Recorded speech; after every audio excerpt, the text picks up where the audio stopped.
तो आज जिस मूवी को मैं एक्सप्लेन करने वाला हूँ, इस मूवी की स्टोरी जिसमें है एक छोरी जो कि काम करती है एक बहुत ही बड़े आदमी के घर में, पर क्या वो जाना चाहती है अपने मालिक के बिस्तर में, और उसका मालिक किस टाइप का इंसान है वो भी हमको मालूम चलेगा। साथ ही साथ इस मूवी के अंदर हमको एक काफी बढ़िया सीख मिलेगी जिसकी हमेशा की तरह हम झाड़ू नहीं बनाएंगे। तो मूवी स्टार्ट होती है जहाँ पर हमको एक महिला दिखाई जाती है। इस महिला का नाम होता है अर्चना, जो कि यहाँ पर अपने कपड़े पैक कर रही होती है क्योंकि वो जाने वाली है मुंबई। दरअसल अर्चना मुंबई में मेड का काम करती है और वो घर आई हुई थी क्योंकि उसको छुट्टी मिली थी, पर अभी छुट्टी कैंसिल हो चुकी है क्योंकि जो उसका मालिक है वो वापस घर आने वाला है। अर्चना की एक छोटी बहन भी होती है जिसको अर्चना काफी मुश्किलों से पढ़ा रही है, और अब अर्चना निकल जाती है अपने गांव से मुंबई की तरफ। तो देखो, अर्चना की स्टोरी ना बहुत ही सैड टाइप की है। अर्चना की मात्र 19 साल में शादी करा दी गई थी और शादी के कुछ दिनों बाद अर्चना का हस्बैंड इस दुनिया से टैं बोल गया था।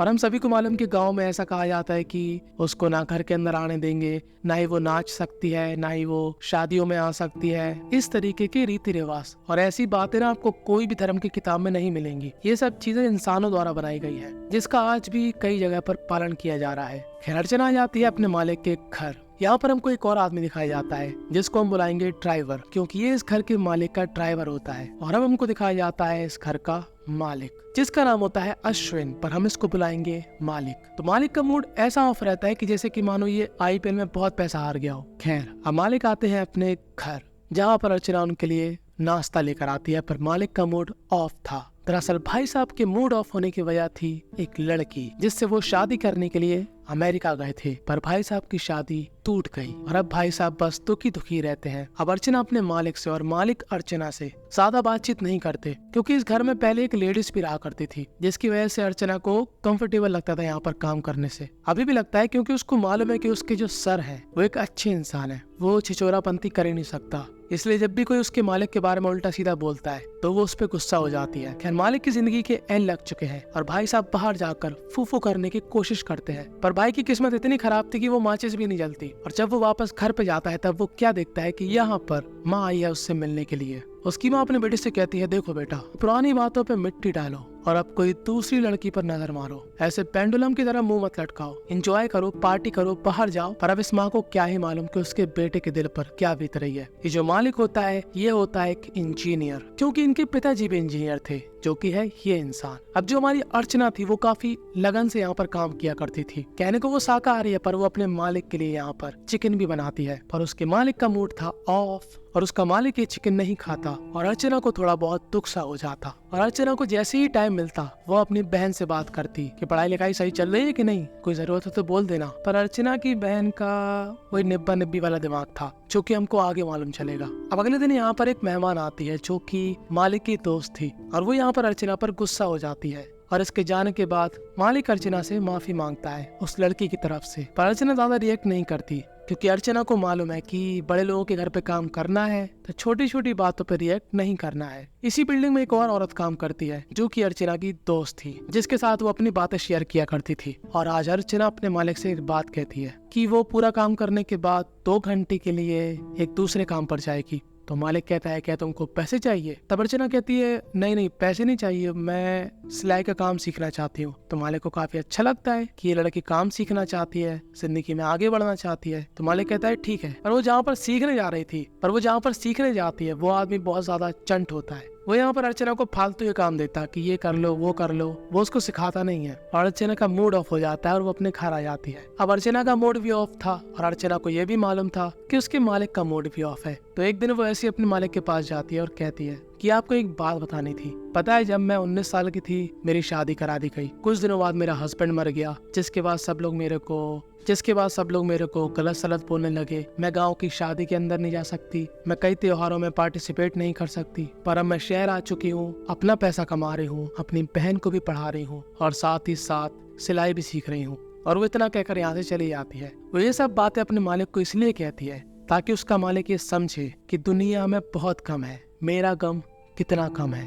और ये बात इसके मालिक को समझ में आ जाती है और अब वो धीरे धीरे करके अपनी पुरानी बातों को भूलने लगता है, जैसे कि अर्चना अपनी जिंदगी में आगे बढ़ी। अब अर्चना जहाँ पर सिलाई सीखने जा रही थी वो उसको सिलाई विलाई तो सिखाता नहीं था, बस टाइम पास किया करता था। और यही बात अर्चना का मालिक भी उससे पूछता है कि ये तुम लोगों को ऐसे नहीं सिखाएंगे, ये लोग बहुत चालू लोग होते हैं। और अगले दिन अर्चना जाकर वो काम छोड़ देती है, अब मैं तेरे यहाँ नहीं आने वाली। और अर्चना के पास जितनी भी सेविंग्स थी वो उन सेविंग्स को गिनती है और डिसाइड करती है कि अब वो प्रॉपर सिलाई सीखेगी। दरअसल अर्चना का सपना था फैशन डिजाइनर बनना, और ये बात वो अपने मालिक को भी बता चुकी है। और अब ना वो अपने मालिक से थोड़ा बहुत क्लोज आ चुकी थी, यानी कि अब उसकी अपने मालिक से थोड़ी बहुत बातचीत होने लगी थी। और उसका मालिक भी खुश था कि ये लड़की कितनी खुश है, कितना स्ट्रगल कर रही है, फिर भी बहाने ढूंढ लेती है खुश रहने के। और अब अर्चना की प्रॉपर सिलाई क्लासेस शुरू हो जाती है। हर एक दिन ऐसे ही मालिक अपने घर में पार्टी रखता है, जहाँ पर गलती से अर्चना के हाथ से एक कोल्ड ड्रिंक एक लड़की के ऊपर गिर जाती है। इस लड़की का चेहरा याद रखना, क्योंकि ये आगे भी आने वाली है। अब ये लड़की गुस्से में यहाँ से चली जाती है, क्योंकि मालिक इसी लड़की को उल्टा डाल देता है, ना कि अर्चना को। अब अर्चना धीरे धीरे करके अपने काम में काफी माहिर हो चुकी थी, और वो आज अपने मालिक को एक गिफ्ट देने वाली है। और वो गिफ्ट था एक शर्ट, जो कि उसके मालिक को थोड़ी अजीब लगती है, क्योंकि वो इस टाइप की शर्ट नहीं पहना करता था। पर वो उसके काम को अप्रिशिएट करता है और वही शर्ट पहन के ऑफिस जाता है। और जब वो वापस आता है तब वो अर्चना से कहता है कि पता है सबको ये शर्ट काफी पसंद आई। और अर्चना को ये बात सुनकर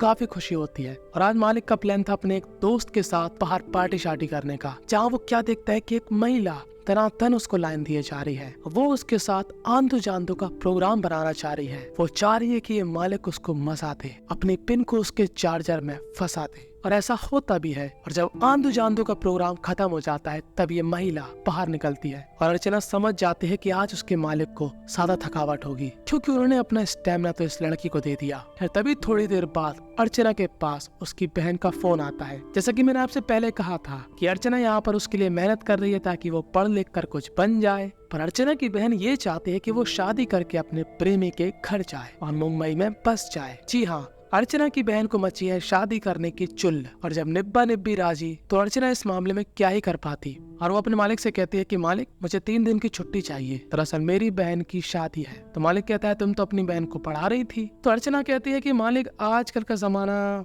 बदल चुका है, लोगों का फोकस करियर में नहीं, ये प्यार मोहब्बत में रहता है। और वो काफी यहाँ पर दुखी भी होती है। तो मालिक कहता है चिंता मत करो, क्या पता वो लड़का बहुत अच्छा हो, वो उसको शादी के बाद भी पढ़ने दे। खैर अर्चना यहाँ से चली जाती है अपने गांव और अपनी बहन की शादी करवा के 3 दिन में वापस आ जाती है। और अपने मालिक को शादी की फोटो भी दिखाती है। और मालिक कहता है क्या हुआ, मजा आया कि नहीं शादी में। तब अर्चना कहती है हाँ सब कुछ अच्छे से हो गया। और जब मालिक ऑफिस चला जाता है तभी यहाँ पर एक काफी बड़ा पार्सल आता है और अर्चना इस पार्सल को अंदर रख देती है। और जैसे ही उसका मालिक आता है वो कहती है कि आपका एक पार्सल आया है। तब मालिक कहता है कि ये पार्सल मेरा नहीं तुम्हारा है। और जैसे ही अर्चना ये पार्सल खोलती है उसके अंदर निकलती है सिलाई की मशीन। और अर्चना इस बात से बहुत ज्यादा खुश होती है कि उसका मालिक उसका कितना ख्याल रखता है। और उसका मालिक भी खुश था कि अर्चना भी खुश है और वो भी खुश हो रहा था उसकी हेल्प करके। आज के दिन होता है गणपति का विसर्जन, जहाँ पर अर्चना खुलकर नाचती है। उसका मालिक भी ये देख लेता है कि इस लड़के की जिंदगी में कितना दुख है, पर अब ये धीरे धीरे खुश रहना सीख रही है। और अपने मालिक के आने पर अर्चना घर चली आती है। पर अब इन दोनों की ही जो दूरियां थी,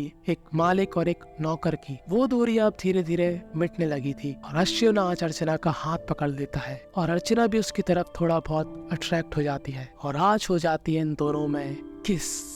उतने में ही एक मनहूस फोन आ जाता है और हम जो सोच रहे थे कि हमको यहाँ पर आंधो चांदो वाला प्रोग्राम दिखेगा वो हमको यहाँ पर देखने को नहीं मिलता। खैर अर्चना को इस बात से काफी गिल्ट सा महसूस होता है। वो अपने मालिक से कहती है कि प्लीज मैं आपसे रिक्वेस्ट करती हूँ इस चीज को बाहर मत आने देना। मैं एक नौकरानी हूँ और आप मालिक हो, मैं नहीं चाहती कि लोग हमारे बारे में उल्टी सीधी बातें करें। तो मालिक कहता है तुम्हें दिक्कत क्या है, मैं तुमको अपनाने के लिए तैयार हूँ, मुझे तुम्हारे साथ अच्छा लगता है, मुझे फर्क नहीं पड़ता कोई क्या ही बोलेगा हमारे बारे में। तो अर्चना कहती है आपको फर्क नहीं पड़ता पर मुझे फर्क पड़ता है कि लोग क्या बातें बनाएंगे मेरे बारे में। तो वह बात ऐसी थी कि अर्चना थी एक पिछड़ी सोच के लोगों में से। जैसे हमको फर्क नहीं पड़ता कि लोग हमारे बारे में क्या कहते हैं, पर जो पहले के समाज के लोग थे उनको फर्क पड़ता है। अब यहाँ पर उसका मालिक इस बात को सीरियस लेता है और अब ये लोग फिर से एज अ मालिक और नौकरानी की तरह बिहेव करते हैं। पर यहाँ पर मालिक के पक्के दोस्त को ये बात मालूम चल जाती है और मालिक भी कह देता है कि हाँ मैं उस लड़की के प्यार में हूँ। तब ये दोस्त कहता है भाई तू क्या पागल है, माना कि तुझे प्यार है पर तू उसके बारे में भी तो सोच, उसको कितना अजीब लगेगा तेरे साथ रहने में। और ये बात सच भी थी। अर्चना को काफी अजीब लग रहा था उस दिन के बाद। वो कहती है मालिक मैं